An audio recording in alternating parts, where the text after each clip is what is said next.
नमस्कार, welcome to career 247। मैं हूं प्रशांत धवन। प्रधानमंत्री नरेंद्र मोदी ने रिसेंटली देश को संबोधित किया।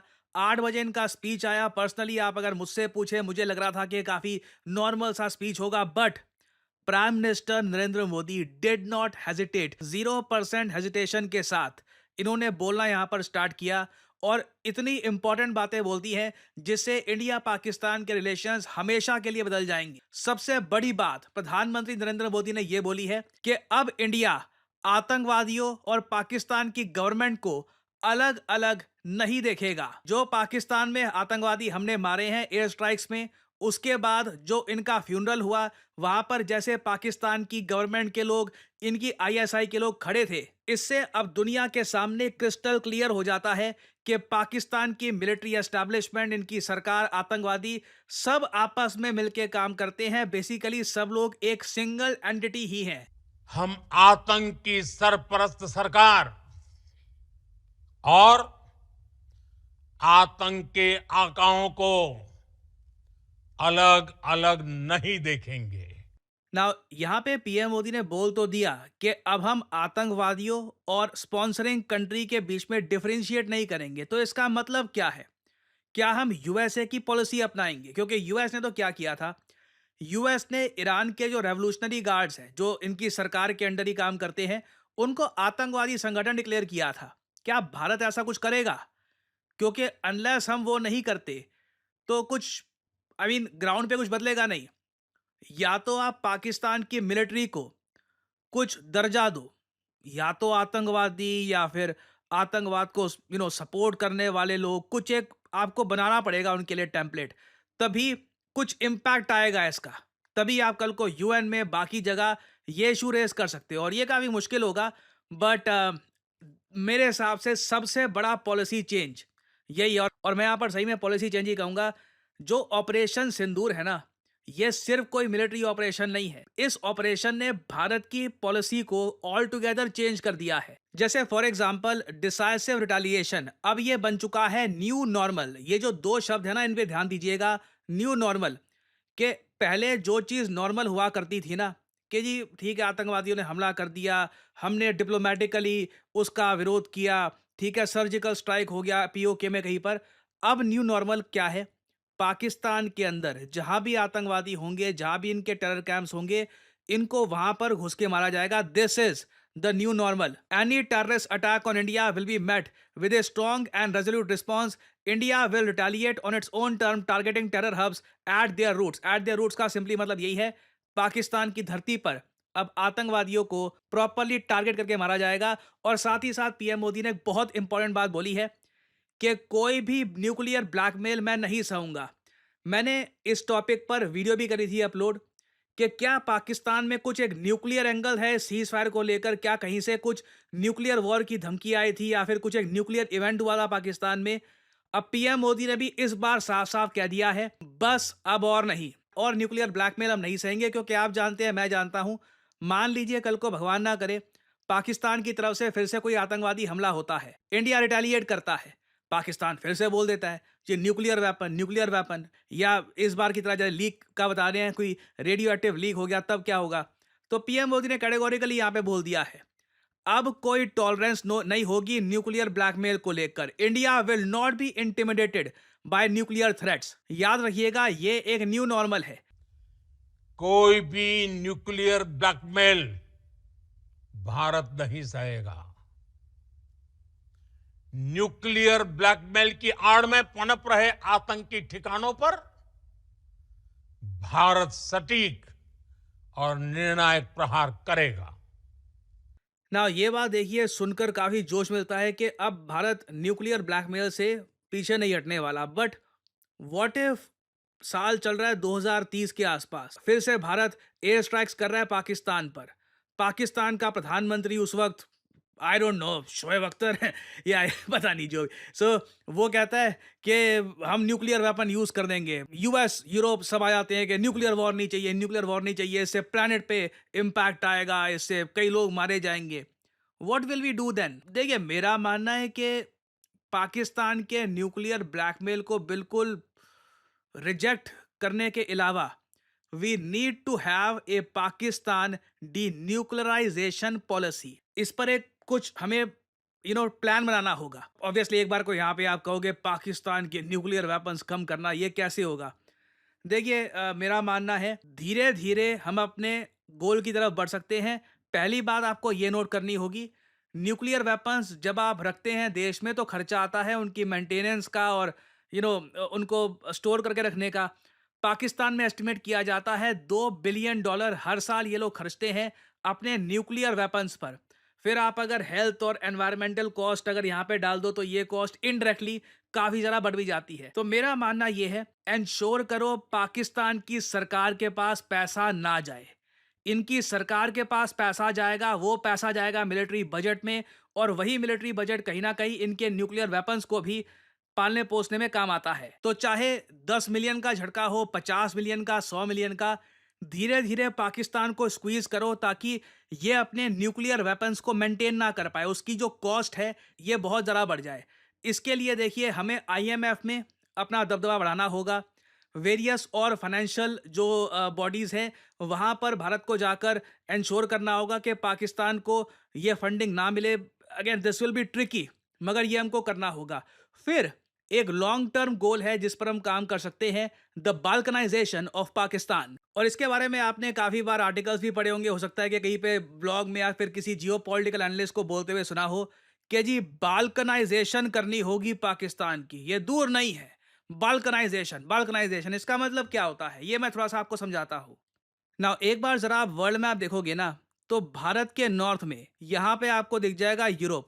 नाउ यूरोप में अगर मैं देखूँ ये जो इलाका है ना, ग्रीस, बल्गेरिया, क्रोएशिया, ये सारे जो देश आपको दिख रहे हैं, ये जो रीजन है इसको कहा जाता है बाल्कन। जी हाँ, बाल्कन। जो ऊपर का रीजन है एस्टोनिया, लटविया, लिथुआनिया, इसको कहा जाता है बाल्टिक। रीजन क्योंकि ये बाल्टिक सी के पास है, और इस रीजन को हम बाल्कन इसलिए कहते हैं क्योंकि यहाँ पे आपको मिलेंगे बाल्कन माउंटेन्स। ना बाल्कनाइजेशन का मतलब ये है, एक टाइम पर ना यहाँ पर एक देश हुआ करता था यूगोस्लाविया, वो टूट गया क्योंकि अंत में ना जो सारे देश है वो अपनी भाषा, अपनी एथनिसिटी, उसकी तरफ पीछे चले गए। उनको रीजन समझ नहीं आया कि हम एक देश बन के क्यों रहे, फायदा क्या है।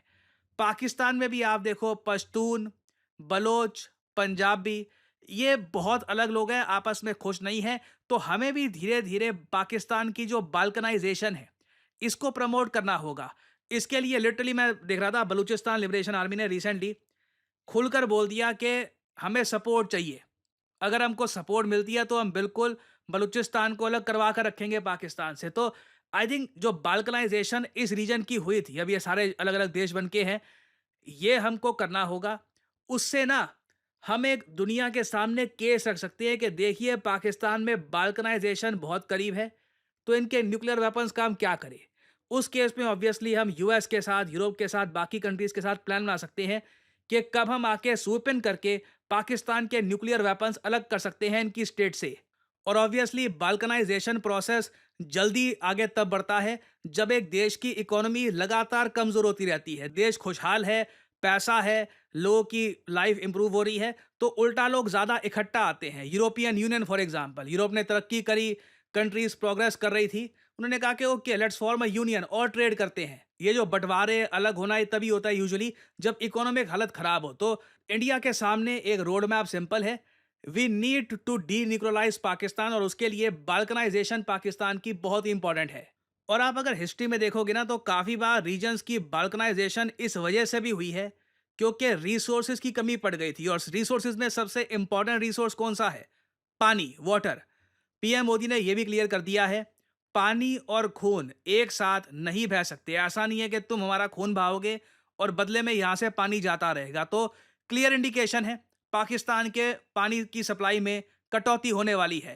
टेरर और टॉक एक साथ नहीं हो सकते। टेरर और ट्रेड एक साथ नहीं चल सकते, और पानी और खून भी एक साथ नहीं बह सकता। मैं आज विश्व समुदाय को भी कहूंगा, हमारी घोषित नीति रही है। अगर पाकिस्तान से बात होगी तो टेररिज्म पर ही होगी। अगर पाकिस्तान से बात होगी तो पाक ऑक्युपाइड कश्मीर पीओके उस पर ही होगी। ना पीएम मोदी का जो ये नो हेजिटेशन वाला रूप है काफ़ी इंटरेस्टिंग है और मैं कहूँगा कि नीड ये है कि ग्राउंड लेवल पर क्या हम कुछ major policy change return form में कुछ लाने वाले हैं? क्या हम ऑफिशियली डिक्लेयर करेंगे कि पाकिस्तान का ये जनरल ये आतंकवादी है, पाकिस्तान का ये सोल्जर ये आतंकवादी है? क्या उस रास्ते पे हम जाएँगे या फिर this will be interesting to see. और इंडस वाटर ट्रीटी के बारे में भी अभी पाकिस्तान जाएगा, ये इंटरनेशनल कोर्ट ऑफ जस्टिस में जाएँगे, हर जगह धक्के खाएँगे ये। तो उस केस में इंडिया क्या रिप्लाई देगा पाकिस्तान को? This will be very interesting to see and आने वाले समय में कुछ अपडेट्स आती हैं तो मैं आपके लिए अपडेटेड वीडियोस लाता रहूँगा। आप लोग यकीन नहीं करेंगे कितने सारे लोगों से मैं मिलता हूँ और उनसे बात करता हूँ और उनका एक ही सवाल होता है कि करियर में अब क्या करें। यू नो व्हाट, मुझे मैथमेटिक्स इतना अच्छा लगता नहीं है, कोडिंग वगैरह सीखने में मेरा मन नहीं लगता, मुझे कुछ और एक मतलब क्रिएटिव जॉब जहाँ पे मैं अर्ली स्टार्ट कर सकूँ वैसा कुछ सजेस्ट करिए। वेल, मैं यहाँ पे आपको बताना चाहता हूँ डिजिटल मार्केटिंग के बारे में। डिजिटल मार्केटिंग के अंडर आपका करियर कैसा हो, इस फील्ड के अंडर आप बन सकते हैं डिजिटल मार्केटिंग असिस्टेंट, आप बन सकते हैं एक एसईओ राइटर, आप बन सकते हैं सोशल मीडिया स्पेशलिस्ट, आप बन सकते हैं एक एसईओ मैनेजर, एक कंटेंट मैनेजर। डिजिटल मार्केटिंग के अंडर आपको जॉब मिल सकती है वेरियस सेक्टर्स में और ये जॉब्स लगातार बढ़ती जा रही हैं। एंड सिमिलरली आप देखोगे डिजिटल मार्केटिंग के जो कोर्सेज हैं ये भी दुनिया भर में, चाहे यूएस हो यूरोप हो, हर जगह ये कोर्सेज बढ़ते जा रहे हैं। और आप एक बात नोट करिएगा, ज़्यादातर जो ये कोर्सेज हैं बहुत ज़्यादा महंगे होंगे, सिर्फ इंग्लिश लैंग्वेज में होंगे और ये कोर्सेज बहुत छोटे होते हैं, 2-3 महीनों में ना हो गया कोर्स हो गया आपका, आपको बस आगे भेज दिया जाएगा। जबकि करियर 247 आपके लिए लेके आया है एक state of the art digital marketing course, जहां पे आपको मिलती है द बेस्ट फैकल्टी। आप लोग ऐसे प्रोजेक्ट्स पे काम करेंगे जिससे आपको मिलेगा जेन्युइन एक्सपीरियंस, आपको जॉब ढूंढने में भी हेल्प करेगा करियर 247 और एक प्रॉपर करियर गाइडेंस भी आपको मिलेगी हमारे कोर्स में। लैंग्वेज होगी इंग्लिश, कोर्स की जो वैलिडिटी है ये 1 साल की होगी। वैसे आपका कोर्स 6 महीने में खत्म हो जाएगा, आपको मिलेगा एक सर्टिफिकेट और आप स्टार्ट कर सकते हैं अपनी journey in the world of digital marketing. आप अगर 18-19 साल के भी हैं, ग्रेजुएशन नहीं करी, तब भी you can begin your journey as a digital marketing assistant और धीरे धीरे एक्सपीरियंस गेन करके आप अपनी लाइफ में आगे बढ़ सकते हैं। सो एनरोल करने के लिए आपको करना क्या है, सिंपली जाइए इस वीडियो के कमेंट सेक्शन में, पिन कमेंट में आपको मिल जाएगा ये link, start your digital marketing journey now. और यहाँ पे आपको करना है इस लिंक पर क्लिक, आपके सामने खुल जाएगा ये पेज। इधर अपना नाम, ईमेल आईडी, फोन नंबर और ऑब्वियसली डिस्काउंट कोड यहाँ पे डाल देना PD10, ताकि जो प्राइस है इस कोर्स का इससे बहुत ज्यादा कम प्राइस में आपको ये कोर्स मिले। अगर आप कोड डालना भूल जाओगे तो प्राइसेस आपको काफी इंक्रीज मिलेंगे यहाँ पर। So always enter the code PD10 and simply apply, that's all I am saying, simply apply. Career 247 की तरफ से कंसल्टेंट आपको कॉल करेंगे, आप बात कर सकते हैं, जानकारी और ज्यादा प्राप्त कर सकते हैं और आप स्टार्ट कर सकते हैं अपनी journey in the world of digital marketing. और याद रखिएगा, this is not just digital marketing, this is digital marketing with generative AI. So इसी नोट के साथ यह वीडियो का अंत। Thank you for listening and as I always say, may the gods watch over you.